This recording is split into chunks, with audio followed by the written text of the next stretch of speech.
Bismillahirrahmanirrahim. Assalamualaikum warahmatullahi wabarakatuh.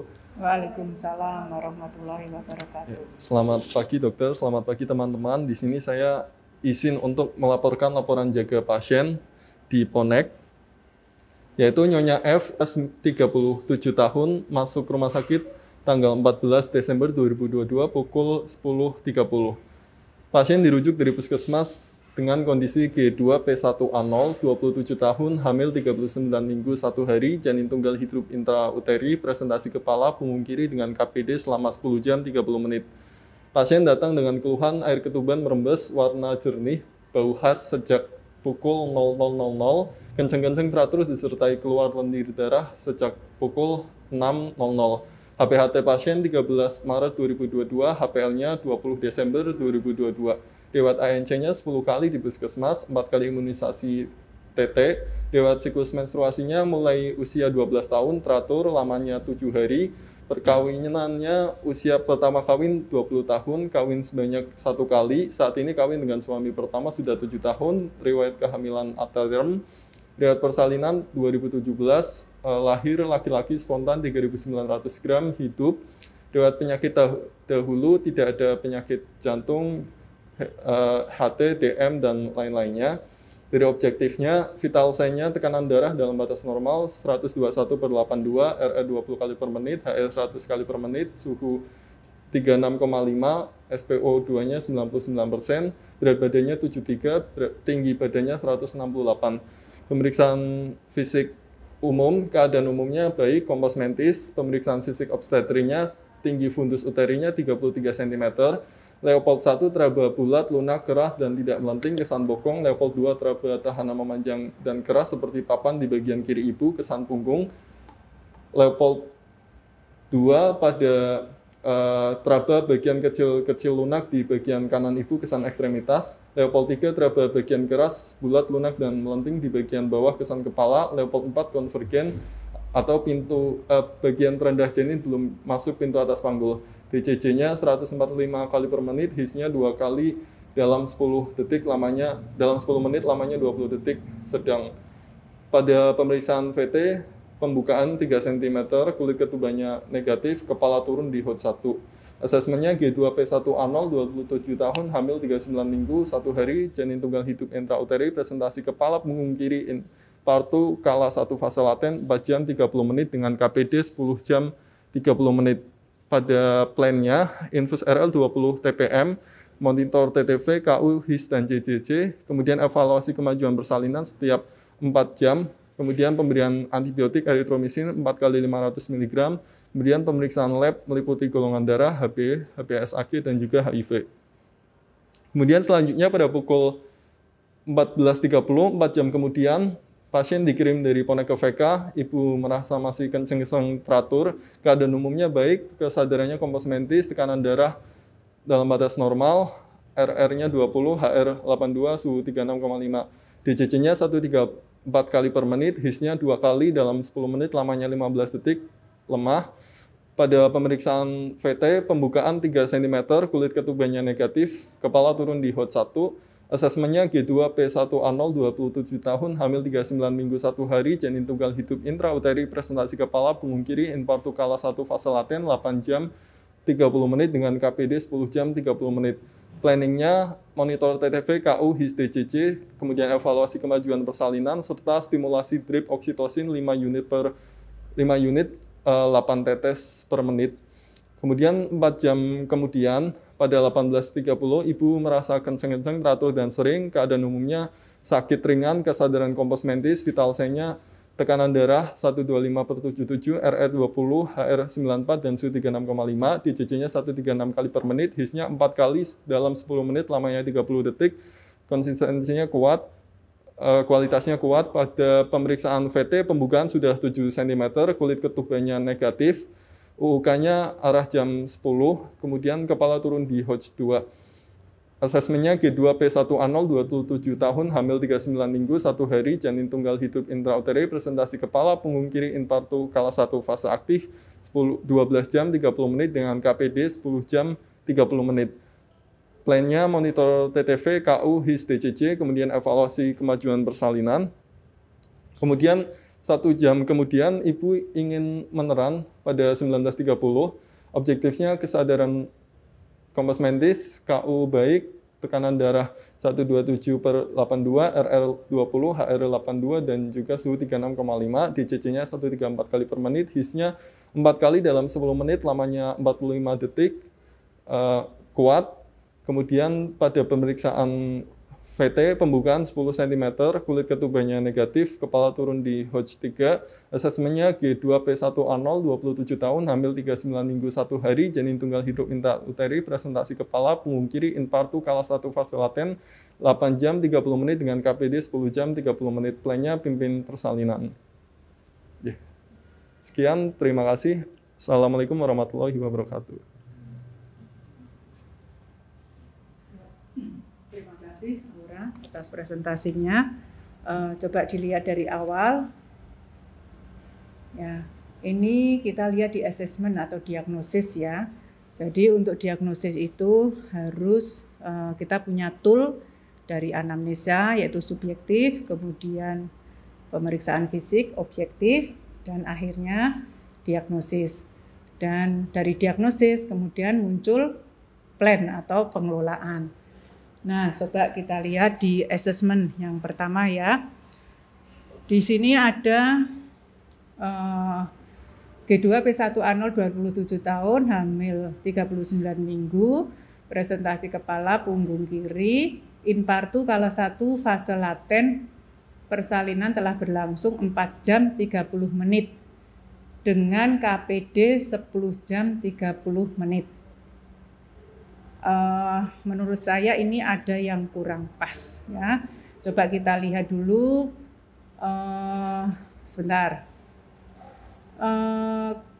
Fase laten sudah berlangsung 4 jam 30 menit. Ini berdasarkan apa, Aura? Izin menjawab, dokter. Fase laten 4 jam 30 menit berdasarkan pasien kencang-kencang teratur disertai keluar lendir darah sejak jam 6 yang merupakan tanda infartu kala 1 fase laten, dokter. Terus? Lalu KPD-nya 10 jam 30. Saya belum ngomong tentang KPD nih, baru fase persalinannya, onsetnya persalinan 4 jam ya. Ke tanda infartu mulai jam 6 ya. Terus pasien datang pukul 10.30. Nah, jadi bisa dilihat di sini kita harus bisa mengeksplor atau mendapatkan tanda dan gejala infartu ya. Dan tanda dan gejala infartu itu harus ada kenceng-kenceng yang teratur disertai lendir darah. Jadi kita harus bisa membedakan mana kenceng-kenceng yang bukan infartu dan mana kenceng-kenceng yang infartu ya. Seperti yang pada umumnya orang hamil aterem mesti keluhannya mesti sudah kenceng Bu, kalau ditanyain mesti jawabannya kenceng. Ya, tapi kenceng yang bagaimana? Ya, jadi harus ditegaskan, kita cari kenceng-kenceng itu yang teratur ya, atau ditegaskan lagi dalam 10 menit berapa kali ya. Kemudian harus ya, umumnya itu selalu ada keluar lendir darah untuk menunjukkan sudah ada pembukaan atau dilatasi serviks.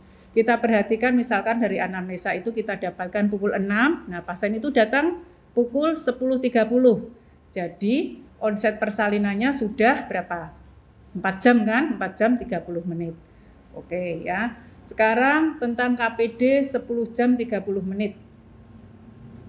Ini ada yang setuju atau ada yang tidak setuju? Ya, silakan. Iya, dokter. Terus ya, kenapa tidak setuju? Ya, saya cocok ini tidak setuju. Silakan. Ya, saya tidak setuju karena dilihat dari anamnesis terlebih dahulu, yaitu dengan pasien datang dengan keluhan air ketubannya merembes, warna jernih, bau khas sejak jam 00.00, kemudian kencang-kencang teratur disertai keluar lendir darah sejak jam 6. Dari sini kita bisa menilai dari perhitungan KPD-nya adalah berlangsung selama 6 jam, yaitu dengan adanya air ketuban yang merembes, kemudian warna jernih, bau khas sejak jam 00.00. Kemudian ada kencang-kencang yang teratur disertai keluar lendir darah sejak jam 6 yang menunjukkan adanya tanda infartu. Jika di sini dilihat dari asesmennya yaitu KPD-nya berlangsung 10 jam 30 menit, itu menurut saya kurang setuju. Harusnya asesmennya yaitu G2 P1 A0 27 tahun, hamil 39 minggu plus 1 hari, janin tunggal hidup intrauterin, presentasi kepala, pungkiri infartu kala 1 fase laten, dan persalinan berlangsung 4 jam 30 menit dengan KPD-nya 6 jam. Seperti itu, dokter. Ya, bagus. Jadi kita harus mengingat definisi KPD, ya kan? KPD adalah ketuban yang keluar sebelum infartu, ya kan? Jadi kalau sebelum infartunya, kalau infartunya pada pasien ini 6 jam, ya kita katakan baru 6 jam, ya, bukannya waktu pasien datang atau ketemu kita pertama kali. Karena pada waktu pukul 10 itu sudah datang dalam keadaan infartu, ya. Sampai di sini paham? Ya, silakan. Ya, lanjut. Nah, ini ada nih plannya pengelolaan. Apakah diperlukan terapi eritromisin, pemberian antibiotik? Perlu nggak dengan KPD 6 jam? Aura, silakan. Izin menjawab dokter, perlu dokter karena sudah melewati fase laten KPD yaitu 6 jam pada G2 dokter. Jadi karena lebih dari 6 jam dan belum ada infartu, maka diberikan eritromisin untuk mencegah potensi infeksi dokter. Oke ya. Jadi ada yang namanya fase laten atau bukan fase laten ya. Jadi potensial infeksi kaitannya dengan mulai untuk potensial infeksi. Jadi mulai dikatakan potensial infeksi ya risiko infeksinya tinggi itu 8 jam sebenarnya. Tapi ada kalanya kita untuk hati-hati karena ini juga pasien kiriman puskesmas, bisa saja 6 jam ada yang sudah memberikan antibiotik.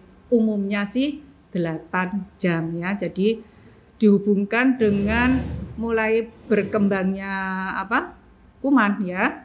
Ya. Gitu. Oke, ya lanjut. Yang selanjutnya, nah ini ya, pada follow up-nya 4 jam kemudian, ya, ada diagnosis yang mestinya muncul di situ. Ada yang bisa berpendapat? Ya, silakan, Ocha. Terima kasih dokter untuk kesempatannya. Saya mungkin izin menambahkan untuk asesmen pada pada jam 14.30 menurut saya untuk infartu kala 1 fase laten yang 8 jam 30 menit itu sudah menjadi tanda partus tak maju karena pada pasien ini merupakan kehamilan kedua, di mana kehamilan kedua fase laten itu jika lebih dari 6 jam itu maka sudah dapat dikatakan partus tak maju, sedangkan di sini tidak ada diagnosis untuk partus tak maju. Nah, untuk KPD-nya juga sama, tadi KPD-nya 6 jam. Ada yang lebih bisa menjawab lagi dasar kenapa tidak majunya? Diingat lagi ya, kita punya dasar tool ya untuk mendiagnosis adalah dari anamnesis dan pemeriksaan fisik. Ya, di situ kelihatan sekali ya. Ada sesuatu yang membuat mestinya ada diagnosis partus tak maju. Siapa yang bisa menjawab? Aura, coba bisa? Ya, izin untuk menambahkan dokter. Ya, terima kasih koreksinya. Ya benar, harusnya sudah ada partus tak maju. Dasarnya apa? Dari anamnesis, mungkin ibu sudah kenceng-kenceng lama tapi belum lahir dan ibu mungkin semakin lelah. Namun di objektifnya ini yang menjadi paling penting dari mulai HIS-nya, kemudian pembukaannya. Nah, di pembukaannya di sini masih 3 cm, dilihat dari yang pukul 10.30 itu juga 3 cm, 4 jam kemudian masih 3 cm, artinya tidak ada kemajuan pada ibu ini sehingga bisa dibilang adanya partus tak maju. Nah, justru itu ya, partus tak maju itu dasarnya karena tidak maju atau tidak ada progresivitas persalinan, kemajuan persalinan. Yang dilihat ya kalau fase kala 1 atau fase laten di sini ya tidak ada kemajuan dalam pembukaan ya. Kenapa? Ya dilihat lagi di situ ternyata juga HIS-nya kan tidak progres ya kan, dari yang mestinya semakin kuat tapi ini justru melemah yang menyebabkan pembukaannya tetap ya, sehingga tidak ada kemajuan persalinan dan diagnosisnya partus tidak maju. Ya, kalau kita analisa lagi partus tidak majunya karena apa? Karena inersia uteri sekunder. Artinya ada ketidakmajuan kualitas HIS ya, inersia uteri sekunder. Nah, tentunya terapinya di sini adalah apa, Aura? Plan pengelolaannya. Plannya itu ini dokter, stimulasi trip oksitosin 5 unit 8 tetes per menit. Ya, ya biasanya dimulai dengan tetesan berapa tetes per menit? Dimulainya 8 tetes. Oke, ya. Ya, kita lihat selanjutnya pukul berapa dibaca, Aura? Pukul 4 jam 18. kemudian ya. Ya. Silakan dibaca. Pukul 18.30 itu merasa kenceng-kenceng, teratur dan sering. Objektifnya KU sakit ringan, kesadarannya kompos mentis, tekanan darah 127 dalam batas normal, TTV-nya, DCC-nya 136, HIS-nya 4 kali dalam 10 menit, lamanya 30 detik, dan kualitasnya kuat. Pada VT pembukaan 7 cm, kulit ketuban negatif, UK jam 10, kepala turun di Hodge 2. Ya, betul ya. Sekarang kita perhatikan di asesmennya ya, sudah ada perubahan ya pada gejala objektifnya, yang tadinya pembukaan 3 sekarang pembukaan 7, sehingga pada asesmen adalah menjadi fase aktif ya. Persalinan telah berlangsung ya, mengikuti dari yang sebelumnya ya, sehingga pengelolaannya hanya evaluasi ya, monitor evaluasi ya. Selanjutnya, slide selanjutnya. Nah, ternyata 1 jam kemudian nih, Ibu sudah ingin mengejam ya. Setelah itu, karena ada ingin mengejam, ini merupakan salah satu indikasi kita untuk melakukan evaluasi terus ya, tapi dilakukan pemeriksaan dalam ya. Setelah dilakukan pemeriksaan dalam, ternyata pembukaan sudah 10 cm, sudah lengkap. Ada yang bisa menambahi, ada pemeriksaan apa yang kurang di situ dengan pembukaan 10 cm?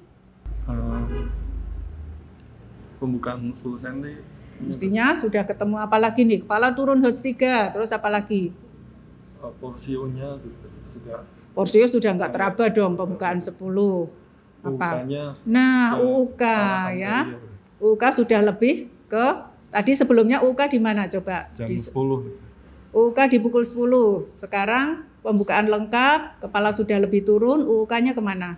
Kira-kira di arah jam 12. Nah, sudah mulai mutar ke depan. Artinya putaran paksi dalamnya berlangsung dengan baik ya. Kemudian asesmennya adalah, silahkan dibaca Aura. G2P1 ya, G2P1A0 27 tahun, hamil 39 minggu 1 hari, janin tunggal hidup intrauteri, presentasi kepala, punggung kiri, infartu kala 1 aselat. Gitu.